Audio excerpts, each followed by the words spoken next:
নমস্কাৰ। আমাৰ কোকৰাঝাৰ নিৰ্বাচনী জিলাৰ অন্তৰ্গত আমাৰ যি 5টা জিলাত আমাৰ বিধানসভা নিৰ্বাচনৰ আয়োজন কৰা হৈছে। এই নিৰ্বাচনৰ ইতিমধ্যে যোৱাকালি ঘোষণা হৈছে আৰু আজি আমাৰ নটিফিকেশ্যনো আৰম্ভ হৈছে। ইয়াৰ কাৰণে আমাৰ কিছু ডেট ইতিমধ্যে নিৰ্বাচনী আয়োগে ইতিমধ্যে আমাক প্ৰকাশ কৰিছে।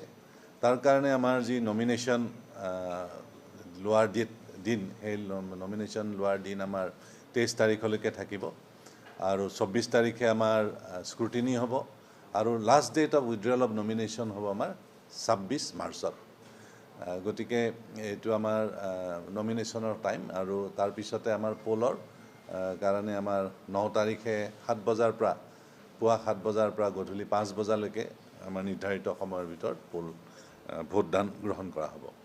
তো এই ক্ষেত্ৰত মই আপোনালোকক ক'ব বিচাৰিছোঁ যে আমাৰ যি জিলা নিৰ্বাচনী বিষয়া অৰ্থাৎ জিলা আয়ুক্তৰ কাৰ্যালয়ত আমাৰ 5টাকৈ আমাৰ ৰিটাৰ্ণিং অফিচাৰৰ আমাৰ ৰুম ঘোষণা থাকিব।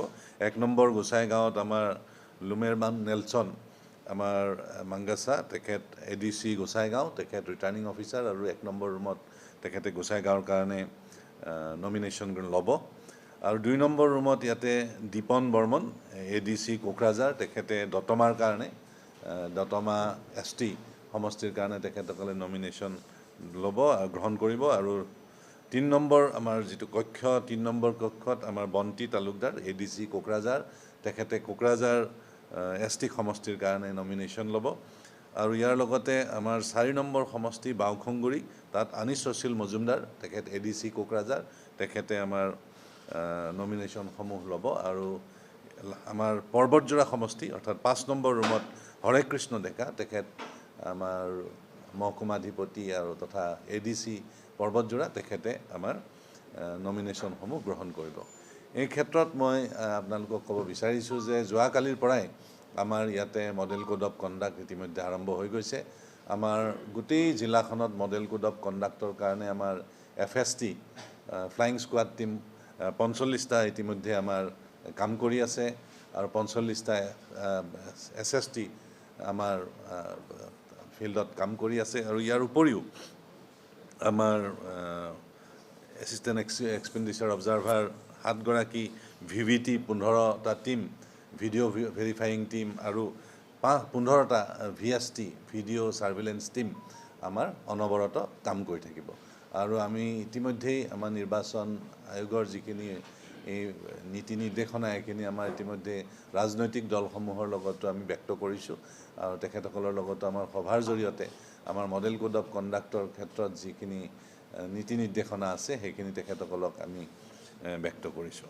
ইয়াৰ উপৰিও আমাৰ যি সুবিধা এপছৰ জৰিয়তে যি ধৰণে আমাৰ তেখেতসকলে নমিনেশ্যন দিব পাৰে, অনলাইন নমিনেশ্যনৰ সুবিধা আছে, এই ক্ষেত্ৰত বা পাৰ্মিশ্যনৰ ক্ষেত্ৰত তেখেতসকলে যি ধৰণে অনলাইন কৰিব লাগে ইত্যাদি কথাখিনিও আমি ইতিমধ্যে তেখেতসকলক ব্যক্ত কৰিছোঁ।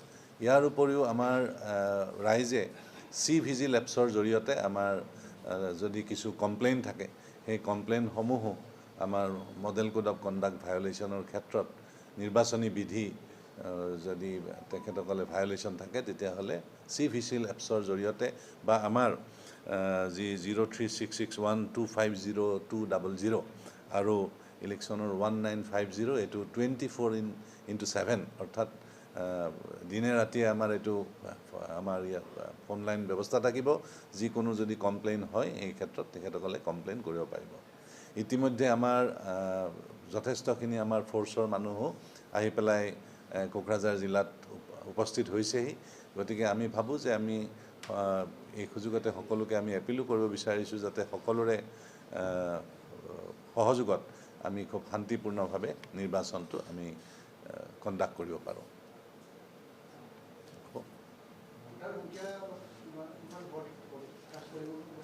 আমাৰ টোটেল আমাৰ পলিং ষ্টেচন আছে 944টা আৰু 944টাৰ ভিতৰত আমাৰ 66টা হ'ল আমাৰ আৰ্বান এৰিয়াত, মিউনিচিপাল এৰিয়াত আৰু বাকী 878টা আমাৰ ৰুৰেল এৰিয়াত।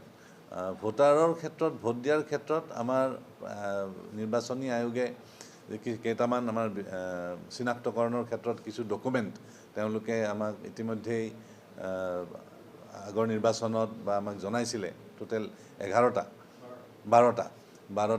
আমাৰ আছে। সেই 12টাৰ জৰিয়তে আমি ভোটাৰজনক আমি চিনাক্ত কৰিব পাৰোঁ। ইয়াৰ উপৰিও ঠিক নিৰ্বাচনৰ 3 দিন আগত আমাৰ ভোটাৰ আইডেণ্টিফিকেশ্যন শ্লিপ VIS আমাৰ বিয়াল্লুসকলৰ জৰিয়তে প্ৰত্যেকজন ভোটাৰক আমি বিতৰণ কৰিম আৰু এইটো এখন মানে নিমন্ত্ৰণী পত্ৰৰ নিচিনা আমি প্ৰত্যেকজন মানুহকে আমি ভোট দিবৰ কাৰণে নিমন্ত্ৰণ কৰিম। ইয়াৰ উপৰিও আমাৰ যিসকল অতি শাৰীৰিকভাৱে অসুস্থ আছে বা দিব্যাংগ আছে 40 বছৰৰ ঊৰ্ধৰ তেখেতসকলেও যদি তেখেতসকলে ভোট দিয়াৰ কাৰণে পলিং ষ্টেচনত আহিব নোৱাৰে তেতিয়াহ'লে আমাৰ ভোট গ্ৰহণৰ কাৰণে আমাৰ বিষয়া তেখেতসকলৰ ঘৰলৈও যাব, সেই ব্যৱস্থাও এবাৰ আছে। আৰু ইয়াৰ উপৰিও আমাৰ প্ৰত্যেক পলিং ষ্টেচনতে আমাৰ বিভিন্ন ধৰণৰ সা সুবিধা থাকিব আৰু প্ৰত্যেকটো পলিং ষ্টেচনে এবাৰ ৱেবকাষ্টিং হ'ব, অৰ্থাৎ প্ৰত্যেকটো পলিং ষ্টেচনতে আমাৰ CC কেমেৰাৰ জৰিয়তে প্ৰত্যেকটো গতিবিধি সম্পূৰ্ণৰূপে তাক ৰেকৰ্ডিঙত ৰখা হ'ব। লাইভ টেলিকাষ্ট ইলেকশ্যন কমিশ্যনত হৈ থাকিব বা বিভিন্ন ডিপাৰ্টমেণ্টত সেই লাইভ টেলিকাষ্ট চাব পাৰিব। গতিকে প্ৰত্যেকটো পলিং ষ্টেচনতে সেই ৱেবকাষ্টিঙৰ এবাৰ সুবিধা থাকিব। ইয়াৰ উপৰিও আমাৰ 200 মিটাৰৰ ভিতৰত আমি পলিং ষ্টেচনৰ 200 মিটাৰ পৰিসৰৰ ভিতৰত যাতে কোনো ধৰণৰ পলিং বুথ বা পাৰ্টি বুথ আদি থাকিব নোৱাৰে তাৰ কাৰণে ব্যৱস্থা কৰা হ'ব। এতিয়া আমাৰ ইয়াতে যেতিয়া মানুহে নমিনেশ্যন দিব আহিব, নমিনেশ্যন দিয়াৰ সময়তো 100 মিটাৰ দূৰতেই আমাৰ দূৰতে তেখেতসকলে দূৰৰ পৰা তেওঁলোকক আমি ইয়ালৈকে আদৰি আনিম আৰু তেওঁলোকৰ লগত মুঠ আমি 5জনতকৈ বেছি মানুহ আমাৰ ইয়াতে ব্যৱস্থা নাথাকিব। 5জন মানুহ লৈ পেলাই তেওঁলোকে নমিনেশ্যনসমূহ দিব পাৰিব। চ' এইখিনি থুলমূলকৈ আমাৰ ব্যৱস্থা আৰু আমি এইবাৰ 2টা ঠাইৰ পৰা আমাৰ নিৰ্বাচন হ'ব। প্ৰথমবাৰৰ কাৰণে আমাৰ ভেনু 2 ঠাইত হ'ব। আমাৰ বড়োলেণ্ড ইউনিভাৰ্চিটিৰ পৰা আমাৰ গোসাইগাঁও আৰু পৰ্বতজোৰা সমষ্টিৰ নিৰ্বাচন হ'ব আৰু তাৰ উপৰিও আমাৰ যি আমাৰ বেচিক ট্ৰেইনিং চেণ্টাৰ বা কোকৰাঝাৰ হাই ছেকেণ্ডেৰী প্ৰাংগণ আছে তাৰ পৰা আমাৰ 3টা সমষ্টি, দতমা সমষ্টি, কোকৰাঝাৰ সমষ্টি আৰু বাওসুন্দৰী সমষ্টিৰ আমাৰ ডিষ্ট্ৰিবিউশ্যন চেণ্টাৰকেইটা আমাৰ ইয়াৰ পৰা হ'ব। এইটো আমাৰ কাৰণে নতুন, কাৰণ ইয়াৰ আগতে আমাৰ এটা সমষ্টিৰ নিৰ্বাচন হৈছিলে আৰু এইবাৰ আমি 5টা বিধানসভা সমষ্টিৰ নিৰ্বাচনী জিলাৰ অন্তৰ্গত আমি কৰিব লাগিব আৰু সেইকাৰণে এই 2টা সুবিধাৰ প্ৰতি লক্ষ্য ৰাখি, ঠাইৰ প্ৰতি লক্ষ্য ৰাখি আমি এনেকৈ 2টা ভাগত আমি বিভক্ত কৰিবলগীয়া হৈছে। ষ্ট্ৰং ৰুমো তাত বেলেগ বেলেগ হ'ব। ষ্ট্ৰং ৰুম বাওসুন্দৰী, কোকৰাঝাৰ আৰু দতমাৰ কাৰণে আমাৰ BTCত হ'ব, আমাৰ কোকৰাঝাৰ হাই ছেকেণ্ডেৰীত হ'ব আমি, আৰু আমাৰ বড়োলেণ্ড ইউনিভাৰ্চিটিৰ কাৰণে আমাৰ গোসাইগাঁও আৰু পৰ্বতজোৰাৰ ষ্ট্ৰং ৰুম থাকিব, কমপ্লিট ছেপাৰেট হেৰি। আৰু অহাকালি আমাৰ অবজাৰভাৰসকলো আহিব, এক্সপেণ্ডিচাৰ অবজাৰভাৰো আমাৰ অহাকালি আহি পাব। গতিকে আমি আশা ৰাখিছোঁ যে কম দিনৰ ভিতৰতে সকলোৰে সহযোগত আমি শান্তিপূৰ্ণভাৱে নিৰ্বাচনটো পাতিব পাৰিম। 100টা আমাৰ ওমেন পলিং ষ্টেচন থাকিব গোটেই জিলাখনৰ ভিতৰত। গতিকে সেইকেইটাই মডেল পলিং ষ্টেচন হিচাপে আমি ৰাখিম।